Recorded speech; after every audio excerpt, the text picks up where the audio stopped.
ఈ రోజే డౌన్లోడ్ చేయండి. మీ ఫేవరెట్ షోస్ చూడండి. మనం ప్రేమించుకునే రోజుల్లో మొదటిసారి గులాబీ రంగు డ్రెస్ తీసుకొచ్చినప్పుడు నేనెంత ఆనందపడ్డానో, మళ్ళీ ఇన్నేళ్ల తర్వాత ఈ చీర తీసుకొచ్చినప్పుడు అంతకు వందింతల ఆనందంగా ఉంది సూర్య.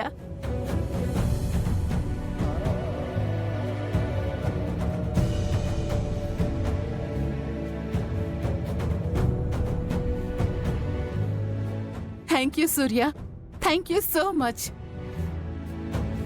నన్ను చూస్తేనే చిరాకు పడే నువ్వు నా కోసం చీర తీసుకొచ్చావు. నాకెంత ఆనందంగా ఉందో తెలుసా?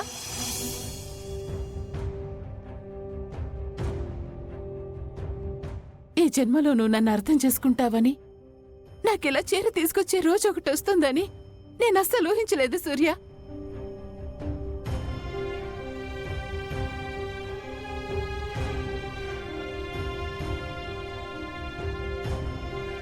ఇంతకీ ఈ చీరలో నేనెలా ఉన్నానో చెప్పనే లేదు సూర్య. చెప్పు సూర్య, ఇంకా కోపం ఉన్నట్టు ఎందుకు నటిస్తున్నావు? నా మీద ప్రేమతోనే కదా ఈ చీర తీసుకొచ్చా. అంటే నా మీద కోపం పోయినట్టే కదా. ఈ చీర కట్టుకుని నీకు కనబడితే నువ్వు సంతోషిస్తావని నీ ముందుకొస్తే నువ్వు మొహం తిప్పుకుంటున్నావేంటి? బతిమలాడాలా చెప్పు.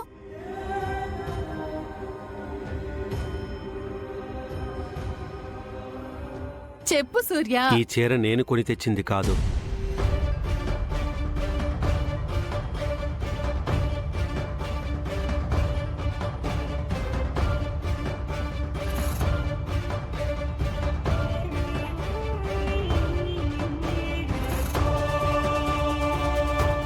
నీకోసం తెచ్చిందైతే అంతకన్నా కాదు.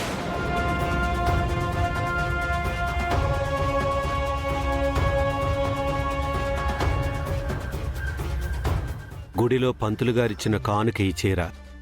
అమ్మవారికి అలంకరించిన చీరని ఆలయ ధర్మకర్త తీసుకొచ్చి నాకిచ్చారు.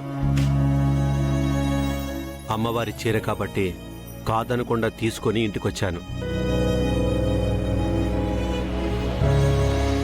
అది నీకోసమే తెచ్చానని బంటి అపార్థం చేసుకున్నాడు.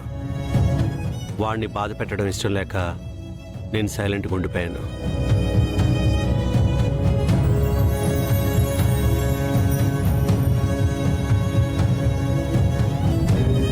బంటికి నా గురించి పూర్తిగా తెలియదు కాబట్టి అపార్థం చేసుకున్నాడు.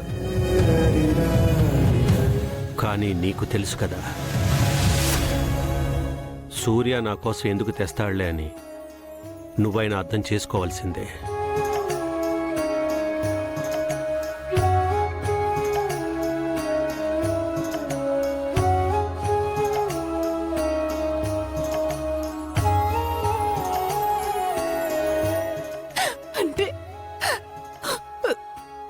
ఇది నా కోసం తెచ్చిన చీర కాదా సూర్య?